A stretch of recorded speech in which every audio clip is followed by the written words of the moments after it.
Hi, my name is Shari Doherty, and I'm a lady in red, in Act 2 of my career and living my best life.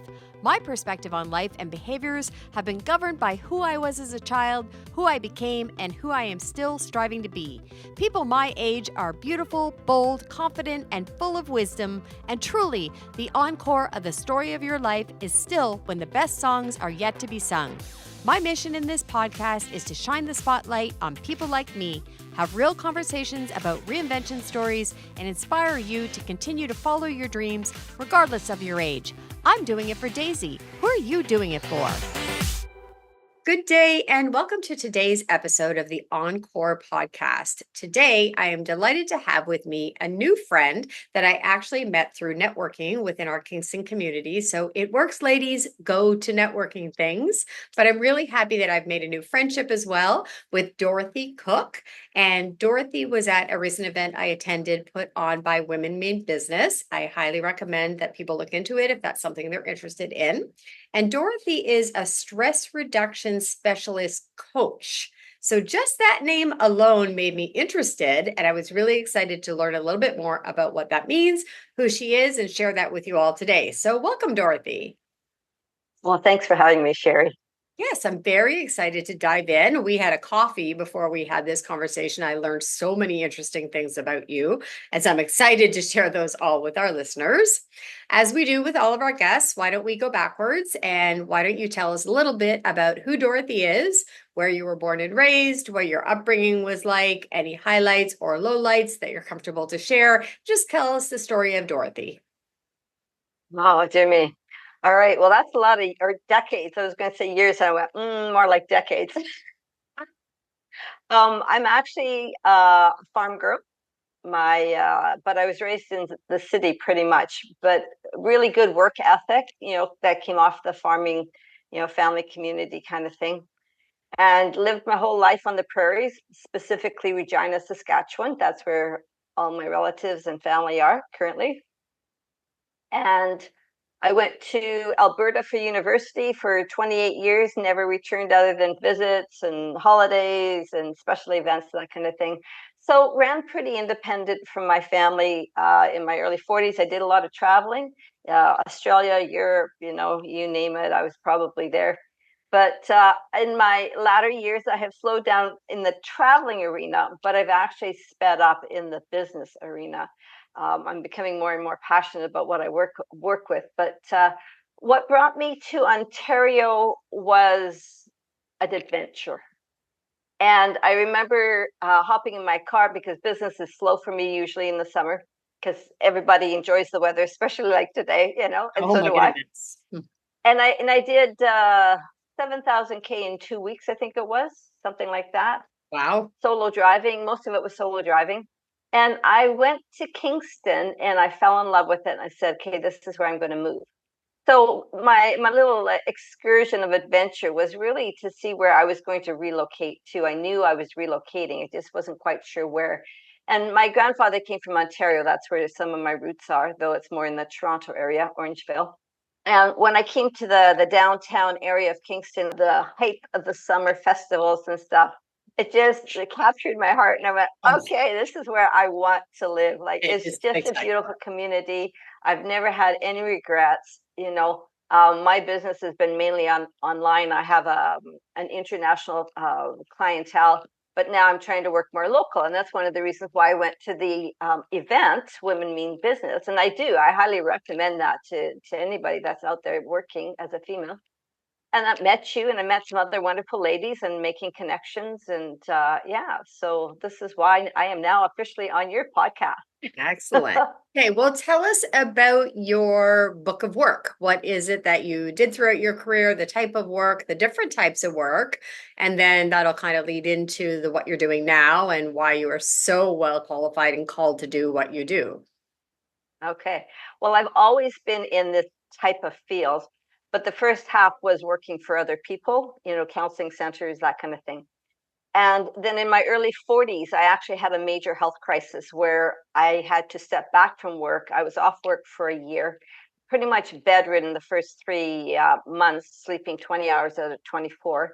doctors were unable to diagnose what was going on, but they could acknowledge that there was some major problems going on here. And that really was a turning point in my life. It took me a year to get back up to work or to start working. And when I started working, it was only 4 hours a week, but it was, in reality, it was really 10 years of transition to try and recover everything I had lost in that crisis. So I learned a lot about myself in that time. It was actually, it's one of those disasters that you're grateful for afterwards, because I really became transparent. I became really healthy in many, many ways. But I used to be the strong one where everybody leaned upon. I wasn't transparent. It wasn't a two-way system. And now I am the total opposite. I'm transparent. I have healthy relationships. So I love life with a passion, and I love what I'm doing. Now, if we fast forward, if I piggyback off that crisis, about 10 years ago, I came across a book. I guess maybe it was closer to 7. Somebody handed me a book, and I'm reading this book, and I'm going, this is my story. This is why the doctors could never diagnose what was going on. Really? And the reason, yeah, really. It was because the origins of the health issues, and you have to understand the health issues were legitimate. I could hardly sit in a chair. They now have a term for it. It's called chronic fatigue syndrome. Okay. I used to walk around the block like a little old 99-year-old lady when I was starting to recover and get back on my feet again. Like I huffed and I puffed and I shuffled, and like I am just, now I'm not anywhere close to that. So it was very easy to see that there were actual physical issues going on. And the doctor said, it's not all in your mind. We know something's going on, but we just don't know what. So this book explains it. And what was going on was my brain had gone rogue. Okay, a particular part of my brain called the limbic system, LIMBIC, which is where they house the emotions, the fight, flight, or freeze. Well, that part think of a car engine that's not shutting off. You might be turning the key off, but it's still running, and it's running hot, and now it's doing damage. Okay, that's what was going on with my brain. Okay, the fight, flight, freeze limbic system didn't have a shut off mechanism, and so my body eventually took the impact of it, and yeah, it was an adventure in itself, back then. Not a pleasant one, but learned a lot. Again, just since that point, I have learned about the limbic system, and now I'm actually getting amazing results working with other women. And that's one of the reasons why I'm speeding up, not speeding down, because when you can take somebody who has had 75 years of dental trauma, like since age 3, she has major panic attacks going into a dental clinic, and I unhook that limbic system, or help her to unhook it, within one session, and 2 days later she went in as a normal adult. She got her life back in that area. She goes in no longer traumatized, and it's because the brain, that part of the brain, you have to know how to unhook. I call it unhook it. That's a really technical term, you noticed, Yes. but I've done that with sleeping. I've done that with the dental. I've done that with anxiety and phobias. And I had I've got 2 really amazing stories. And one is a lifetime of seizures, and we're talking grand mals, since the age of around 3 or 5, and the medically documented. She went through I run group programs. She went through one, and she now has a 53% reduction medically documented. Wow. Unheard of in the medical system. Like my mouth dropped open. I went, stuff really works. Like I know it worked at the anxiety level, but to see it impact such a major health issue. And then here's my other amazing story. This is the one that really got me moving in this direction, because I was asked to work with a woman who had been bedridden for 11 years. And she couldn't come to me, obviously. She's bedridden. So I went to her. And the medical system had worked with her to try and get her out of bed. And they had a minimal success, but she was never able to stay out of bed. Okay. When I walked in, I could see death pallor on her. So worked with her for a year on the emotional and you know childhood stuff and a bunch of other stuff, that coaches do. And within a year, I had her up and walking without any supports. So much so Wow. that she's flying across Canada, visiting all these relatives and family and friends that she hasn't seen for many, many years.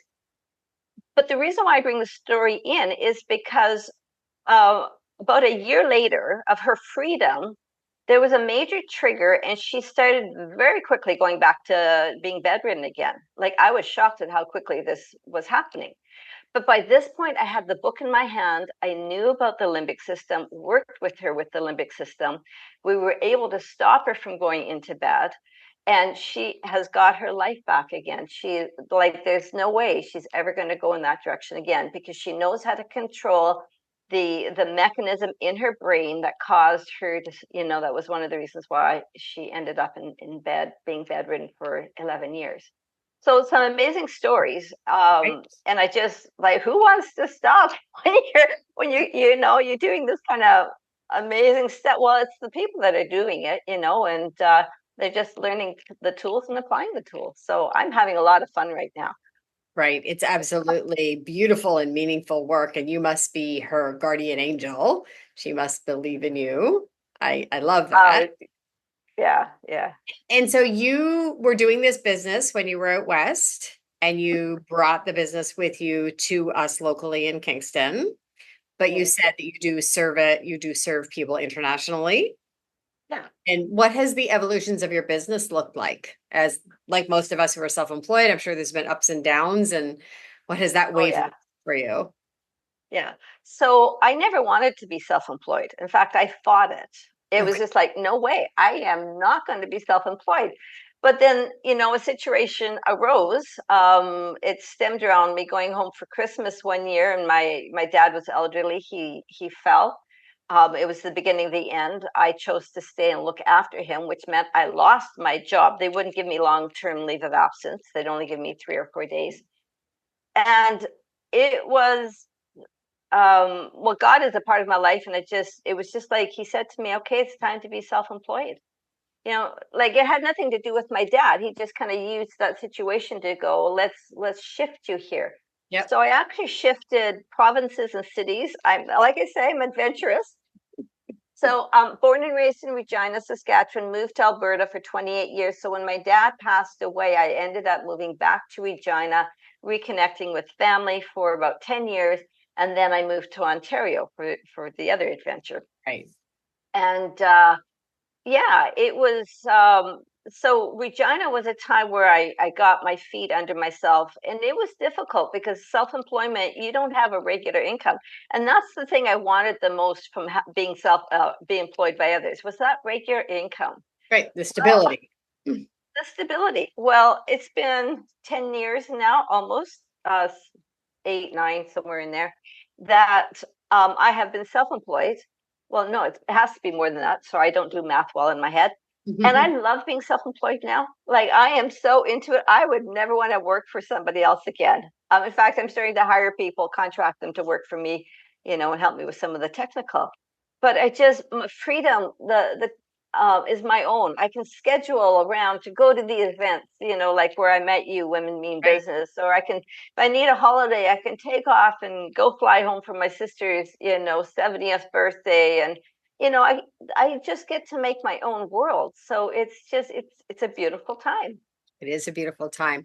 Switching gears a little bit, I'm quite curious about when you arrive in a new town, and I believe you're on your own. You came by yourself, is that correct? That's correct. How do you make friends at our age? And the way I like to think about it is a lot of people, when they're younger, make friends through their kids' activities. So you meet other parents at school, you meet other parents at hockey or dance or those kind of communities.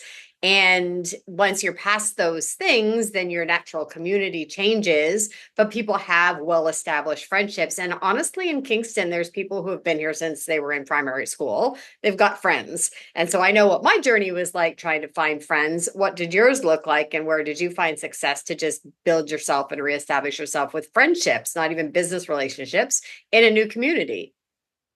Oh, that's a great question. It is much harder when you're older and you don't have kids. To connect you.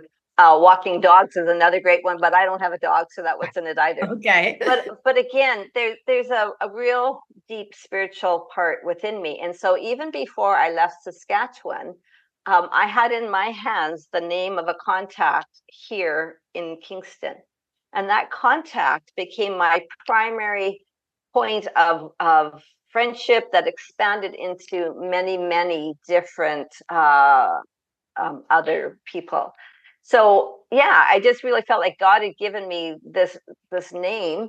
And in fact, when I was talked about accommodation, so I've got the moving van booked, and I'm online looking for accommodation, and I was here, but I was too early to find anything, and then I'm up against the university students, that Right. kind of thing. And it's just, I did anything, and I'm going, okay, my moving van's coming in 3 days, and I still don't have a place. But again, I encourage people to believe in God, because I was headed to my office. I had an office back then. My office these days is, Tim Hortons, that kind of thing. I opened up my app, and there was uh, one that I hadn't ever seen before, and it only had been on there for 3 or 4 days. And I phoned it and I said, I sight on scene, I'd like it. I Okay. want it. I'll call you back in an hour, because I was going to work with a client. And that was the place I ended up moving. It was what it was supposed to be. Thank God for that one. Thankfully, yes. Yeah. And I lived on the Parkway for a year. I was very exhausted. I had been in leadership at different levels back home, and I was just burned out. I needed a year off. And it was like a gift from God for me, living on the Parkway. I could pull the canoe that a friend loaned me off the grass right into the water from the property, and I had swans and geese and all these wonderful, living creatures, and it was just a real time of healing for me. And then I went, because I was halfway between Brockville and Kingston. Half my world ended up being in Brockville, and half ended up being in Kingston. So to answer your question, another way to make friends is I found a church that I just went, I'm home. It felt right for me. And Yep. in that community, I met more people, and then made some networking from there. But when it was time to get off the Parkway, because I knew I was only there for a year and I had to get my life back moving again, then I chose Kingston. It was primarily because of my contacts that I had made. They were more solid. And by that time, COVID was coming in, and Mm. I didn't want to be driving 45 minutes down the highway to wear a mask and not be able to sing. And, like that made no sense to me. So I went online for my community at that point, but I was still stayed connected to my Kingston friends. And we made it through, that period together. And we're solid now. So I would just say, get involved with church, get involved with different, if you love art, go take an art class. If you're a dog walker, you already know how to make friends talking to other dog lovers. So those are great avenues to do it, but that's how I did it. Okay, beautiful. So if you don't mind me asking, how old are you now? I am coming 69. All right. Well, you look beautiful and you have light about you and tons of energy. I've been physically in your presence a couple times now, and you do bring joy. So I appreciate that anytime we've been together. And what are you working on, and what do your future plans look like? And do you have any thoughts of slowing down? What does the future look like for you? Okay, well, I don't plan on slowing down, not until at least my probably about 85. All Right. right. I think Same. at that point I might go, okay, I want a Same. break. Mhm. Uh, um, I on my bucket list, I want to go down the European Rhine, on one of those lovely boats, Oh, yes. cruise boats. Okay, so I've got that in my bucket list. But up until that point, I'm gearing up to actually, if you want to be really specific, to reach out to the dental community because of the phenomenal dental uh, testimony that I have in the work that I did. I'd like to work with anybody that has anxiety, dental trauma. That if you hear this podcast, you go, "That's me." Please Right. contact me. Let's have a conversation. And and like I said, it was one session, and I didn't. I think about 8 months later, we had a small tune-up, but that was it.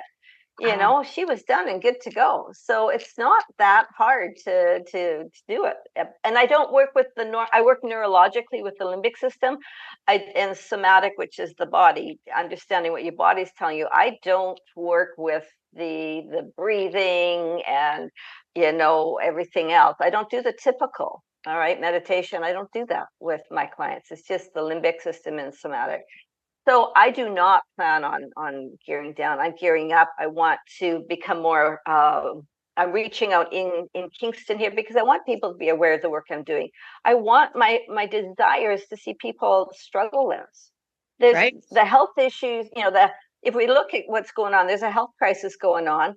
We've got a system that's breaking down. We've got it's just like it's crazy out there, and I have a tool that can help some people if they understand how it can help them. So I'm gearing up to let people know, hey, there are other options that you've never heard about before that can actually help you with your physical health. Because when 90% of stress related or health issues is related to stress, 90% or Right. more. So if you're struggling with anything, and you begin to deal with your stress. So you can have an apple tree. Well, I can deal with the apple tree or I can deal with the apple. Either end you can work with. So you Right. go to a doctor, you say, doctor, I've got this health issue, and they're going to help you. Thank God for doctors. I love them. Okay. But they can also come to someone like me and go, hey, I'm wondering if, my stress levels, if I change how I react to them, can help impact my health issues. And I'm going, yes, let's Mhm. try it.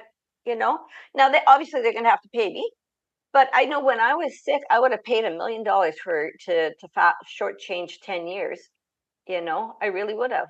Oh, absolutely. Because I want to leave with a quote here because they say there's and the author is unknown, but it says those with their health have something like 10,000 dreams. Those who don't have their health only have one dream, and it's to get Wow. their health back. Oh And boy. I lived that saying. I only wanted my health back. And so for people out there who only want their health back, hey, let's have a conversation. That's free. Just go to my website. There's a place where you can sign up and have a free chat and let's talk. I'll let you know, but I don't think I can help you. Right. I do not want to work with you. I'll refer you on if I have referrals. But if I feel like it's a limbic system issue, yeah, let's do it. Wow. You've also written a book, right? I keep forgetting I'm officially an international bestseller now in 2024. Wow. Congratulations. Tell us Yes. about the book. I wrote it for women in leadership. Many women are really trying to change circumstances through the externals where they really need to go internal and change just a little bit about how they think about themselves, how they handle stress, that kind of thing. So the whole book is case studies. Every chapter is different. So there's a chapter on stress. That's my story. There's a chapter on in being intuitive. There's a chapter on feeling like a fake and a phony, like there's just all these different wonderful issues, everyday issues. And it's an accumulation of the 37 years that I've actually worked in this industry, you Okay. know. So they're most of them are success stories. There's one story in there that is not a success story because the person would not take ownership and the damage that they did to themselves and to others. That's in my book. So it's a wake up call in some ways to people, but it's also going, if you don't want to keep dealing with stress management the rest of your life, okay, let's deal on some internal things that might help you to shift that. Right. And that's what my book's about. It's just What's it practical called? and stories. It's called Grow Your Authority, uh, lead with Lead with confidence, grow your authority. One of the two. I'm flipping it now. Grow your authority, lead with confidence. There we go. It starts with the G. Okay. And where can people find that? Right now, it's just on Amazon. I'm in the process of doing an audio version. Once I get that up, then I'll get it on my website and that kind of thing. So, Interesting. yeah, that's one of my goals is to get an audio book done. So, I love that. And where would people find you if they wanted to connect with you to see if maybe you could help them out? sure.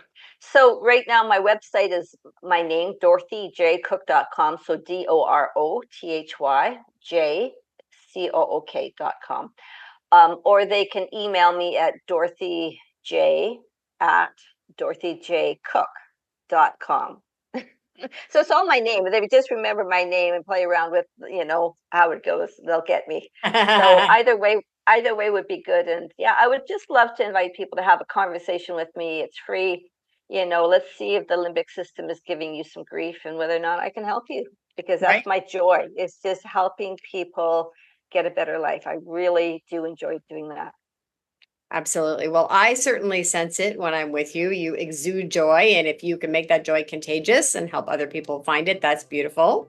I sincerely appreciate you spending time with us today. It's always a pleasure to chat with you. And I welcome our listeners to check it out. Please reach out to Dorothy. This could be just the thing that you've been looking for. It sounds like you've got some incredible testimonies about people who maybe they had stumped the medical system, but there is a solution and there's no harm in trying, is kind of the way I try and approach life. Is, if there's an opportunity, let's try it, because we only get one life and we deserve to feel joy doing it. Oh, totally. I totally agree with you. Perfect. Well, you have a wonderful afternoon. Thanks so much for joining us.